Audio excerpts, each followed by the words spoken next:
Well, hello everyone. Red here at Big Red's Barbecue and Wine, where we're making delicious our barbecue, and we're handcrafting different kinds of wine.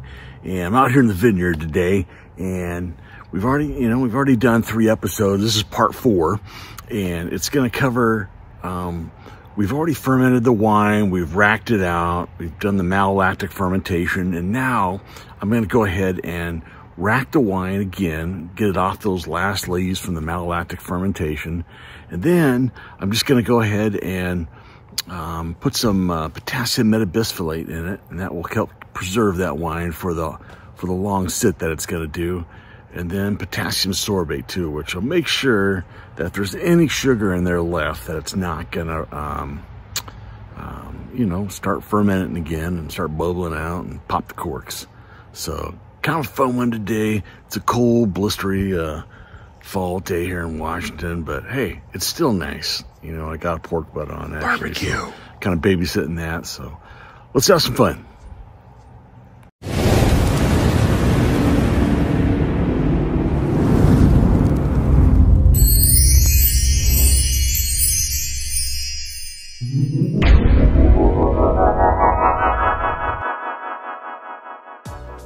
Here's that beautiful 6-gallon plastic carboy of that Syrah that I made. It's kind of the been through the malolactic fermentation now. It was a little over a month, and it's time to get it off those lees. So got the process going here. It's just plugging. I've already cleaned it and sterilized it, so everything's all clean and sterilized. So I just kind of do the suction through the tube, and then do with my 7-gallon bucket there, and just kind of doing the process here. There's probably about an inch and a half, probably inch and a half of the lees on the bottom there. It's that white stuff, the dead cells. So I was glad to get it off of there. It's kind of nasty. You can see it there. Even when I clean it out, it's just kind of like, ew. But it's good to get rid of it. Put the 6 gallons in there. I had another gallon that I went ahead and put in another area too. So now I have the carboy all cleaned out. I went ahead and used my cleaner to wash it and clean the inside, and then I sanitized it with the Star San. And now I'm just adding the potassium metabisphenolate. Just following the directions on it. I think it was like a 1/4 teaspoon per gallon. So just kind of getting the right measurements for the 6 gallons there. And then after that, I went and put the potassium metabisphenolate. Was it potassium metabisphenolate? No, it was the potassium sorbate. Sorry, I get all my potassiums mixed up. But the sorbate is what keeps it from fermenting any longer in case there's any sugar in there. Just helps stop that process, and also keeps the metabisphenolate, keeps it from keeps it secure and safe for the long time that it's going to be in there. But you can see I got in there just shaking it up, trying to blend it in as best I can. And you really want to make sure that it's well absorbed in there, and through the whole process. I'm actually trying to keep as minimal amount of oxygen, or the wine exposed to oxygen, as I can too. The bubbles that you saw in there were just residual from the Star San. So here's the other gallon I had. Remember, it made 7 gallons. So this is what I use to kind of fill up or top off that carboy whenever I'm re-racking or whatever.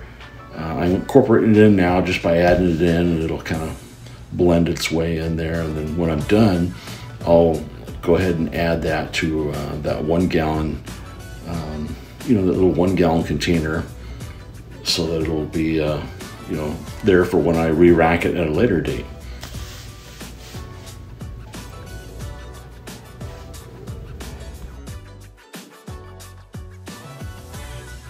This is my homemade stir.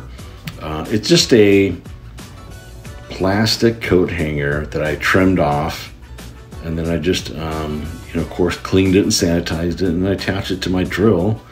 Just give it a shimmy shake, trying to get all that fizziness out of the wine after it's been in fermentation and then malolactic fermentation. You can see it kind of rolling in on the sides, and you do it for like, I don't know, a couple minutes just to get all or majority of that pressure out of there, and it does a really good job. You can see it all coming up on the sides there.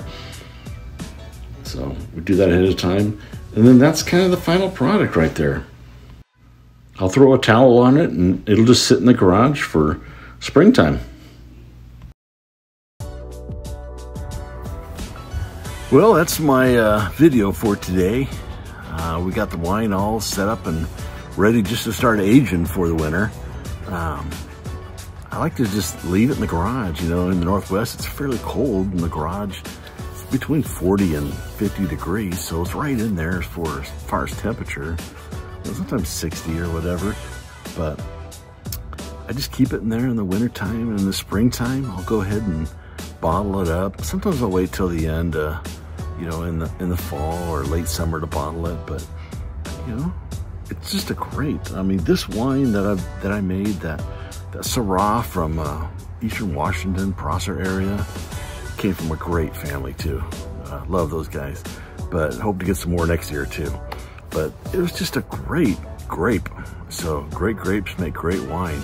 So this might be the last one, part 4, until bottling. So probably springtime or whatever, maybe even later.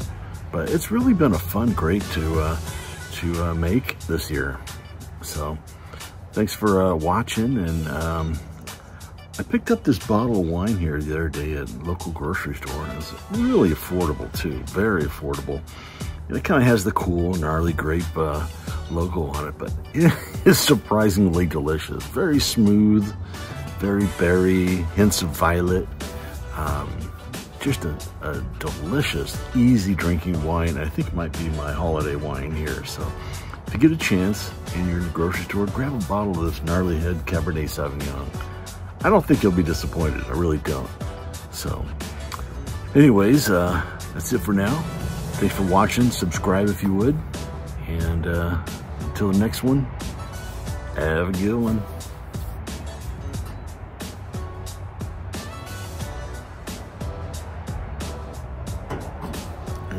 Delicious.